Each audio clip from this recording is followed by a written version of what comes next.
Good morning. আমি শম্পা আমার little nest page থেকে নিয়ে চলে এসেছি আরও একটা নতুন ব্লগ। এই যে গুড্ডু রেডি হয়ে সকাল সকাল চলে গেল স্কুলে, আর গুড্ডু বেরিয়ে যেতেই আমি বসে গেছিলাম আমার সেই যে লাগানো কিছু গাছগুলোকে। দেখুন এই স্নেক প্ল্যান্টটা কত বড় হয়েছে, ছোট্ট একদম একটুখানি আমি কিনেছিলাম, সেটা আস্তে আস্তে কত বড় হয়ে গেছে। তাই বসে বসে আজকে দেখছিলাম এটাতে না মাটি কম হয়ে গেছে, আর একটু মাটি দিয়ে এটাকে ঠিক করে বসাতে হবে আরও। আর ওই যে দূরে দেখতে পাচ্ছেন গুড্ডু আর গুড্ডু বাবা দাঁড়িয়ে আছে ওদের পুলকারের জন্য। হ্যাঁ, এখনও দেরি হয়েছে, আসেনি, আজকে বৃষ্টি পড়ছিল তো।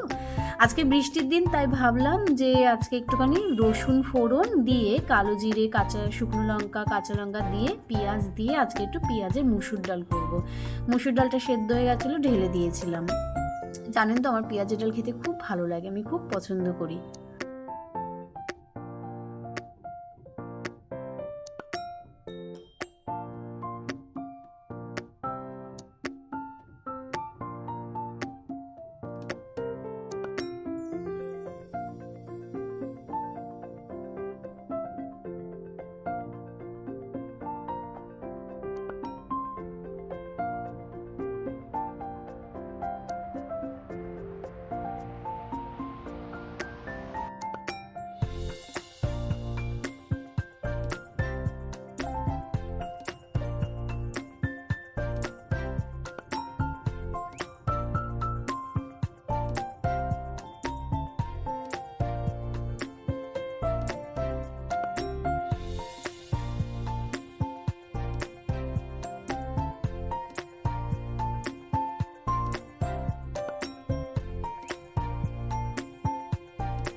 ভাজা হয়ে গেছিলো, তারপরে মশলা টশলা সব দিয়ে 5 মিনিট চাপা দিয়ে রেখেছিলাম। তারপরে ঢাকনাটা উঠিয়ে আবার একটু নাড়িয়ে টাড়িয়ে দিলাম।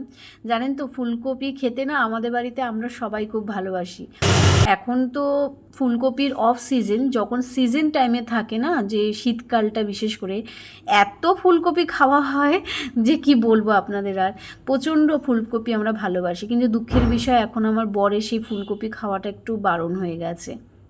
আর দেখুন কাজের ফাঁকে হঠাৎ করে গুড্ডু স্কুল থেকে বাড়ি ফেরার টাইম, তখন 11:30, হঠাৎ করে দেখি ঝমঝমিয়ে বৃষ্টি। তাই এই জানলাটা বন্ধ করতে এসে ভাবলাম একটু ভিডিও করে নিই, দেখতে কত সুন্দর লাগছে না বৃষ্টিটা।